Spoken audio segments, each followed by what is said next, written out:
Let's get to Tory Lanez, because his trial in the Megan Thee Stallion shooting case is about to begin. They already had jury selection going on, so technically the trial has started.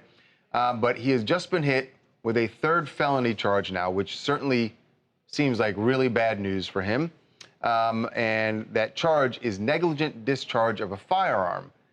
What seems odd to me is that he's being charged with this now. That seems like something they easily could have charged him with, years ago, quite honestly, because this is a now more than 2-year-old case.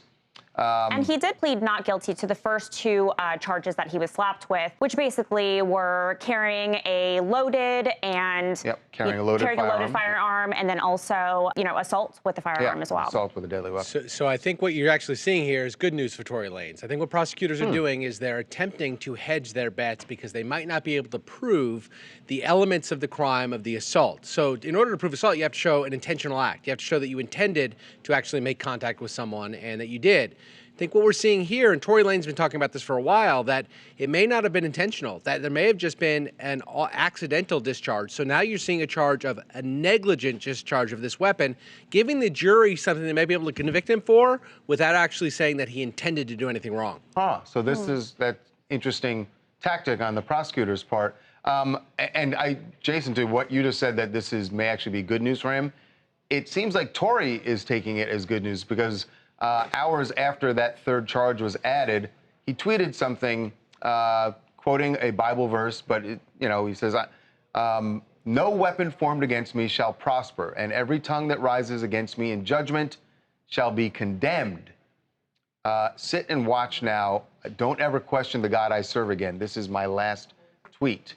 It certainly sounds like he knows something good is coming. Yeah, and he's definitely remaining positive. He has always maintained his innocence since the very beginning. Obviously, Megan Thee Stallion has come out publicly claiming that he was, in fact, the one that shot her in the foot.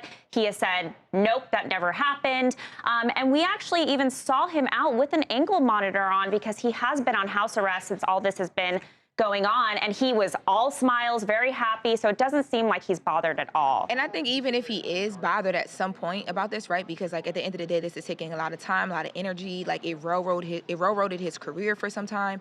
I think that now, to Jason's point, there is kind of a silver lining here where I don't know if we'll ever really know fully what happened that night, but we do know that someone was shot. But it makes it seem almost as if now kind of Tory can kind of go into like a little bit of a redemption, or so he feels anyway. He is certainly, You know what I mean? Because I don't think that we're ever going to figure out who shot the gun, because there were more people there than Tory. But we know that something did happen, and, Megan's going to have to deal with that. But now I think people were at one point very harshly coming against Tory Lanez. So maybe he's feeling like, whatever is about to happen, and the fact that this new charge is introduced. However his lawyers explain this third charge to him, he feels good about it. Very that much much so. is clear.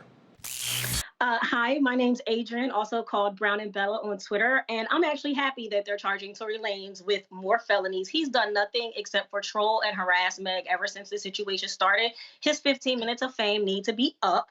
America loves nothing more than to lock people up, so let's throw the book at him, lock him up, and then when we're done and he gets out, let's deport the Munchkin Menace back to Canada. We're done with him. Honestly, we're over it. Munchkin Menace. I haven't heard that nickname before.